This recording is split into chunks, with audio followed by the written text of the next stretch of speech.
Halo semuanya, Assalamualaikum warahmatullahi wabarakatuh. Jumpa lagi di channel saya teman-teman.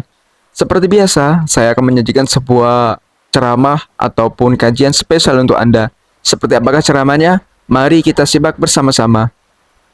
Bagaimana sikap kita ketika kita memiliki masa lalu yang dahulunya kurang baik, masa lalu yang dahulunya kelam, masa lalu yang dalam bahasa keren kita bilang masa-masa jahiliyah kita, masa sebelum kita hijrah, apa yang seharusnya kita lakukan, apa sikap kita untuk menyikapi masa lalu yang kelam. Nomor satu, kita perlu yakin ibu-ibu yang dirahmati dan diberkahi oleh Allah Subhanahu wa taala, tidak ada seorang pun yang kemudian tidak punya masa lalu. Bahkan seorang laki-laki mulia sekelas Umar ibnul Khattab Amirul Mukminin radhiyallahu taala anhu ardahu, itu memiliki masa lalu yang sangat-sangat kelam. Tapi siapa yang menyangka bahwa ternyata Amirul Mukminin Umar ibnul Khattab menjadi salah satu orang yang terdekatnya Rasulullah sallallahu alaihi wasallam. Umar ibnul Khattab menjadi seorang laki-laki yang anak putrinya diambil istri oleh Rasulullah sallallahu alaihi wasallam, dan yang paling keren, Umar ibnul Khattab radhiyallahu taala anhu sekarang dimakamkan berdampingan dengan makam Rasulullah Muhammad sallallahu alaihi wasallam. Apa artinya? Artinya kelamnya masa lalu itu bukanlah alasan untuk kemudian rusaknya masa depan Anda. Kelamnya masa lalu bukanlah alasan untuk kemudian Anda merasa tidak pantas untuk sukses di masa depan. Kelamnya masa lalu bukanlah alasan untuk kemudian Anda tidak berharap ampunan dan rahmatnya Allah. Sama sekali tidak. Orang yang masa lalunya kelam, dia bisa mendapatkan rahmatnya Allah. Orang yang masa lalunya kelam, dia bisa mendapatkan kesuksesan dan keberhasilan di masa yang akan datang. Orang yang masa lalunya kelam, dia berhak untuk bahagia di masa yang akan datang. Maka kita mau berbicara seorang laki-laki yang dijamin surga, seorang laki-laki yang kemudian menjadi sahabat terdekatnya Rasulullah, seorang laki-laki yang bahkan kemudian anak putrinya diambil istri oleh Rasulullah, yang bahkan ketika meninggal berjejer makamnya dengan Rasulullah sallallahu alaihi wasallam. Ternyata seorang laki-laki yang punya masa lalu yang kelam. Dan saya yakin, saya pribadi, ibu-ibu sekalian, dan pemirsa Madani TV semuanya punya masa lalu. Nah, maka yang pertama, apa yang harus kita lakukan untuk menyikapi masa lalu? Nomor satu, jadikan masa lalu itu sebagai pelajaran. Sebagai apa? Pelajaran. Tentu masa lalu yang buruk akan mendatangkan keburukan-keburukan kepada Anda di masa itu. Bahkan mohon maaf, mungkin di masa yang sekarang, keburukan yang muncul dalam kehidupan Anda adalah hasil yang Anda petik dari apa yang Anda tanam di masa lalu. Nah, maka ketika semua itu sedang Anda rasakan saat ini, maka jadikan masa lalu itu sebagai pelajaran. Oh, ternyata dahulu aku berteman dengan orang semacam ini, aku mendapatkan kejadian seperti ini. Ketika masa lalu kemudian aku melakukan perbuatan ini, ternyata yang aku terima adalah seperti ini. Oh, ketika masa lalu aku masih menjadi orang yang terlalu mudah bermaksiat kepada Allah, aku tidak merasakan nikmatnya ibadah. Oh, masa lalu ketika aku masih kumpul dengan teman-teman yang jahat, aku minum minuman keras segala macam, aku tidak bisa hidup tenang dalam keluargaku. Nah, maka poin yang pertama, jadikan masa lalu Anda itu sebagai apa? Pelajaran. Dan pelajaran itu bukan cuma untuk Anda, tapi kemudian untuk orang-orang yang mendengarkan Anda, untuk orang-orang yang hidup di sekitar Anda. Itulah kenapa ibu-ibu sekalian, orang tua kita, mohon maaf ya, untuk yang masih hidup kita doakan semoga mereka panjang umur, sehat walafiat, taat ibadah kepada Allah. Untuk yang orang tuanya sudah meninggal, kita doakan semoga Allah memberikan rahmat kepadanya, ampunan kepadanya, nikmat kubur kepadanya, Allahumma amin. Itulah kenapa kita lihat orang tua itu orang yang paling cerewet dalam hidup kita. Cerewet banget. Kita pulang kemalaman, besok kita bangun kesiangan, marah lagi. Kita makan tidak tepat waktu, orang tua marah. Kita keluar bawa mobil ugal-ugalan, orang tua marah. Kita nampak dalam hidup kita ini orang yang paling cerewet dalam hidupku adalah orang tuaku. Sekarang saya mau tanya ibu-ibu sekalian, Kenapa orang tua menjadi orang yang paling cerewet dalam hidup kita? Karena orang tua adalah orang yang telah merasakan pahit getirnya kehidupan, yang telah memiliki asam garam dalam kehidupan, sehingga mereka orang tua kita itu menginginkan masa lalu kelam yang mereka alami itu menjadi pelajaran berharga untuk anak-anaknya. Nah, sehingga ibu-ibu harus paham, itulah kenapa nampaknya orang tua kita itu menjadi orang yang paling cerewet dalam hidup kita. Kenapa mereka orang yang paling cerewet? Karena mereka ingin berbagi, karena mereka ingin menyelamatkan masa depan anak-anaknya dengan masa lalu yang pernah mereka alami. Nah, itu poin yang pertama. Nah, yang kedua, apa yang kedua yang perlu menjadi sikap kita dalam menghadapi masa lalu? Nomor dua, jadikan masa lalu Anda pelecut Anda untuk beristighfar dan bertobat kepada Allah. Innallaha yuhibbut tawwabin wa yuhibbul mutatahhirin. Allah cinta kepada orang-orang yang bertaubat, dan Allah cinta kepada orang-orang yang mensucikan diri. Artinya, ketika kita telah Allah berikan dalam skenario kehidupan kita itu masa lalu yang kelam, maka Allah berikan kepada kita sarana untuk mendapatkan kemuliaan dengan meraih tobat kepada Allah, taubatan nasuha. Dengan meraih apa? Taubatan nasuha. Karena apabila kita sadar, ya Allah, masa lalu belum ngaji, ya Allah. Ya Allah, masa lalu aku belum hijrah, ya Allah. Masa lalu aku belum kenal teman-teman yang baik, ya Allah. Masa lalu aku belum mengenal majelis ta'lim, ya Allah.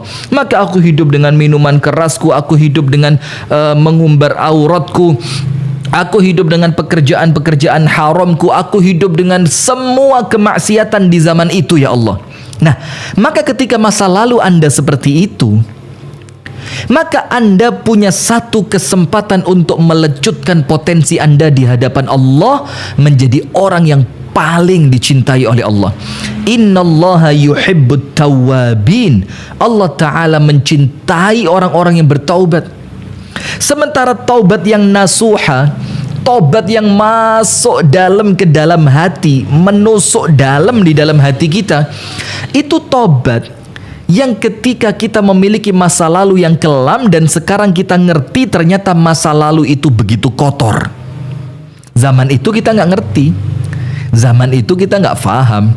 Tapi setelah kemudian kita membaca Al-Quran, kita membaca hadis-hadis Nabi SAW, kita berkumpul di majelis ta'lim, kita ketemu dengan teman-teman yang solihin dan solihat, itu menjadikan kita faham ternyata masa lalu saya begitu kotor, ternyata masa lalu saya begitu kelam.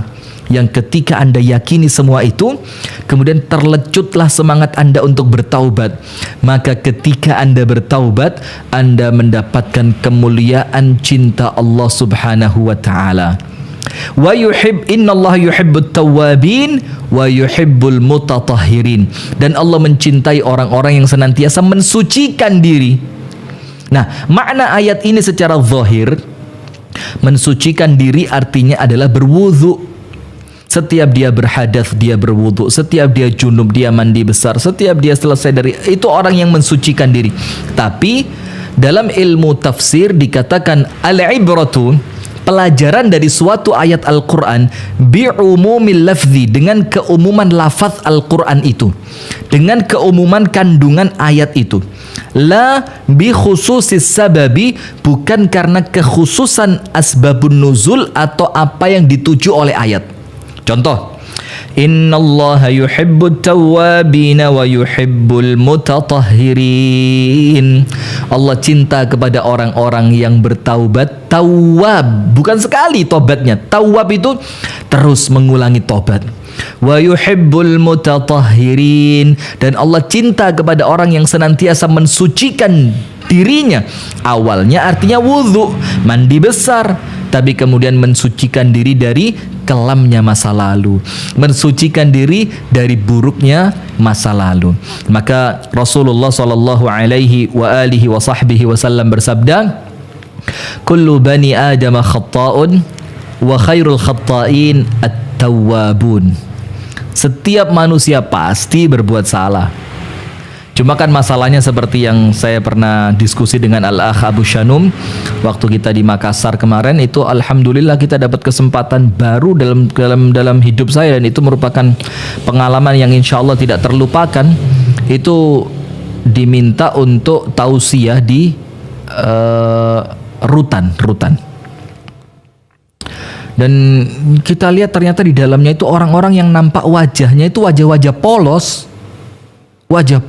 anak-anak muda, kemudian wajah-wajah yang mereka pakai gamis, mereka berjenggot, nampak wajah-wajah yang menyenangkan awalnya, tapi nggak tahu kenapa. Nah, maka dari situ kita jadi dapat satu ilmu. Kita ini semuanya pendosa, kalian ketahuan, kami nggak ketahuan. Itu aja intinya. Kita ini semuanya tukang maksiat. Cuma mungkin yang sebagian Allah bongkar, yang kita Allah tutupi. Kita semua ini hadirin adalah orang-orang yang penuh dengan kehinaan. Sudah jujur. Maka saya sampaikan kepada hadirin sekalian begini ya. Ini keluar dari tema, tapi saya rasa ini penting. Ini keluar dari tema, tapi saya rasa ini penting. Begini Ibu sekalian. Dan pemirsa fanpage Ngaji Bareng Ustadz Rifki Ja'far Thalib, kemudian pemirsa Sayap Dakwah TV, begitu ya. Yang saya doakanlah semua mudah-mudahan di antara kita yang menyaksikan via Zoom, yang menyaksikan lewat Facebook fanpage, yang menyaksikan lewat YouTube, saya doakan semoga semua dosa-dosa kita oleh Allah diampuni, semua amal ibadah kita oleh Allah diterima, semua keburukan kita oleh Allah ditutupi, dan semua cita-cita kita oleh Allah diijabah dan dikabulkan apabila itu mendatangkan kebaikan. Amin ya rabbal alamin. Nah, saya sampaikan begini. Kadang-kadang kita itu tidak jarang merasa suci di hadapan manusia dan di hadapan Allah. Kenapa kemudian kita merasa suci di hadapan manusia dan di hadapan Allah? Itu biasa karena kita tidak pernah melakukan dosa yang nampaknya besar. Jadi ketika kita paling dosa saya cuma ini, paling bercanda sama temen keterlaluan, paling dosa saya cuma ya sekedar ketemu orang kemudian saya bercandain dia, saya ejek dia. Ketika itu dalam keadaan ibadah Anda tertib, sholatnya bagus, baca Al-Qur'annya bagus, sesekali juga puasa, kemudian tidak jarang juga bersedekah, maka dengan itu hadirin sekalian dan teman-teman yang dirahmati oleh Allah, ibu-ibu mukena, kadang-kadang kita merasa surga lah saya ini, surga sudah, mati kapanpun gak masalah. Nampaknya saya ini udah betul-betul jadi penghuni surga deh gitu loh. Maka kemudian kita ini merasa merasa suci. Anda tahu apa yang terjadi, Bu? Allah tidak suka dari seorang hamba pun yang kemudian dia merasa suci di hadapan Allah. Sampai Allah Ta'ala berfirman dalam Al-Quran, "Fala tuzakku anfusakum." Jangan kalian itu merasa suci. Kenapa ya Allah kami tidak boleh merasa suci? Huwa a'lamu bimanittaqa. Karena dialah Allah yang paling tahu siapa di antara kalian yang paling bertakwa. Udah kan? Dalam keadaan dosa-dosa kita nampaknya dosa kecil, ibadah kita nampaknya baik-baik saja, kemudian akhirnya kita merasa suci dalam keadaan Allah tidak ingin kita merasa suci. Anda tahu apa yang terjadi?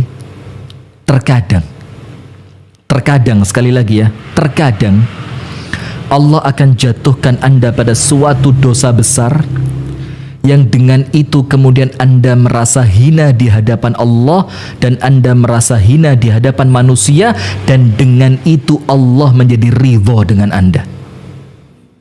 Saya ulang. Jadi terkadang ketika kita sudah mulai merasa suci karena kita tidak pernah melakukan dosa besar, minum minuman keras, berjudi, atau kemudian berzina, na'udzubillah, nas'alullah assalamu al'afiyah, Allahumma asturna bisitrikal jamil. Kemudian ibadah kita baik, kita sholatnya tertib, puasa kita ada, sedekah kita ada, bacaan Al-Quran kita istiqomah. Maka ketika mulai muncul perasaan suci, Allah tidak suka. Maka Allah akan kirimkan kepada kita satu cara, yang itu tentu dengan hikmahnya Allah Ta'ala. Allah terkadang jatuhkan kita pada suatu dosa besar, yang kemudian ketika setelah kita melakukan dosa itu kita tidak pernah lagi merasa suci. Kita merasa hina di hadapan Allah, kita merasa hina di hadapan manusia. Siapapun di antara manusia yang kita temui, kita merasa dalam hati, kamu lebih baik dari saya, Aku hina, aku pernah melakukan ini, aku pernah melakukan itu. Engkau orang baik, begitu loh. Nah, masa lalu yang kelam itu ibu-ibu sekalian adalah untuk melecut kita dalam rangka mendapatkan cintanya Allah dengan tobat dan dengan mensucikan diri. Kemudian yang terakhir, yang ketiga, ini ngomong masa lalu dulu ya. Nanti kemudian kita ngomong aku sibuk, bahagia. Begini. Kemudian yang ketiga, untuk apa masa lalu itu? Masa lalu itu hadirin sekalian yang dirahmati oleh Allah, ingat, yang nomor satu untuk pelajaran, nomor dua untuk kita melecutkan tobat dan istighfar kita di hadapan Allah. Yang ketiga, untuk apa masa lalu itu? Masa lalu itu hadirin sekalian yang dirahmati oleh Allah, ingat, yang nomor satu untuk pelajaran, nomor dua untuk kita melecutkan tobat dan istighfar kita di hadapan Allah. Nomor tiga, masa lalu itu senantiasa menjadi bayangan untuk kemudian kita senantiasa lurus menapaki masa depan. Saya jelaskan biar tidak terlalu membingungkan bahasanya. Masa lalu ini adalah cermin yang menjadikan kita senantiasa memandang masa depan dengan lurus. Maksudnya apa? Ingat, kita punya masa lalu yang buruk, kita punya masa lalu yang kelam, kita punya masa lalu sekian tahun tidak menutup aurat dan jangan dikira itu dosa kecil. Kita punya masa lalu mungkin bekerja di tempat-tempat ribawi dan jangan dikira itu dosa kecil. Kita punya masa lalu mungkin pernah na'udzubillah min syarri dzalik melakukan 1, 2, 3, 4 dosa besar. Nah, maka itu menunjukkan kepada kita kamu orang lemah tanpa pertolongan Allah Ta'ala. Engkau orang yang lemah tanpa mendapatkan bimbingan dari Allah Ta'ala. Engkau orang yang lemah apabila engkau tidak dituntun di dalam taufik dan hidayahnya Allah. Nah, sehingga ketika kita menatap masa depan, kita itu tetap merasa perlu mendapatkan bimbingan Allah, kita tetap perlu mendapatkan arahan dari Allah, kita tetap merasa khawatir akan kelemahan kita di masa lalu. Akhirnya kita tidak sombong. Itu 3 poin. Jadi masa lalu ini adalah cermin kita untuk senantiasa kita lurus memandang masa depan. Karena apa? Ingat lo ya, kamu pernah lemah seperti itu. Bagaimana kamu selamat? Atas pertolongan Allah. Berarti ketika kita memandang masa depan, jangan sombong karena kita lemah. Maka ketika kita memandang masa depan, ayo fokus minta pertolongan kepada Allah. Itulah ibu-ibu yang dirahmati oleh Allah. Nabi besar Muhammad SAW itu mengajarkan kepada kita doa yang jangan sampai doa ini dilupakan.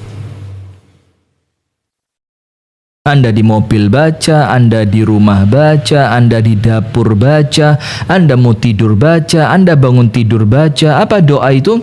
Dan ini doa ternyata yang paling sering dibaca oleh An-Nabi SAW. Apa doanya?